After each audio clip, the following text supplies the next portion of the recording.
Okay.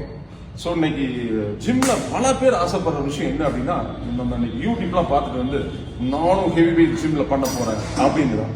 So இதை பண்றது ஆசைப்படுற தப்பு இல்லை. இதை எப்படி கேர் பண்ணணும், நம்ம எப்படி ஒரு ஹெவி வெயிட் ஒர்க் அவுட்ஸ்லாம் பண்ணும்போது இதை எப்படி நம்ம தம்பில் ஹேண்டில் பண்ணணும் அப்படின்னு தான் பார்க்க போறோம்.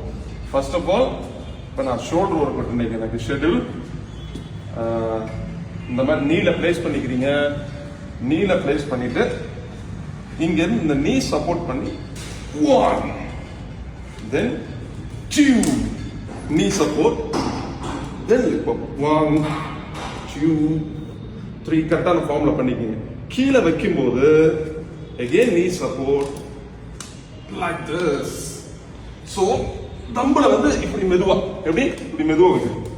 ஏன் அப்படின்னா இப்பெல்லாம் வந்து ஹவுஸ் ஓனர் சண்டைக்கு வந்துடுறாங்க. கீழே வந்து ஃபர்ஸ்ட் ஃப்ளோர்ல வந்து வேற ஒருத்தவங்க ரெண்டுக்கு இருக்காங்க, மேல நம்ம இருக்கும். இப்போ ஃபாரினர்ஸ்லாம் கீழே வந்து மண்ணு தர வந்து ஸ்ட்ராங்கா இருக்கும். தம்பளை வந்து ரொம்ப ஹெவியா லிஃப்ட் பண்ணுவாங்க ப்ரொஃபஷனல் பாடி பில்டர். அவங்களுக்கு வந்து இந்த லெவலுக்கு மேல நீல கூட பிளேஸ் பண்ண முடியாது. பிகாஸ் அவங்க கீழே போட்டுதான் ஆகணும். அவங்களோட தம்பிள் மெத்தட்ஸ் இதெல்லாம் வேற மாதிரி இருக்கும். இன்னைக்கு ஜிம்ம ரன் பண்றதுங்கிற சர்வசாதாரண விஷயம் கிடையாது. ஸோ தம்பிளை ஹேண்டில் ஸ்மூத்தா பண்ணுங்க.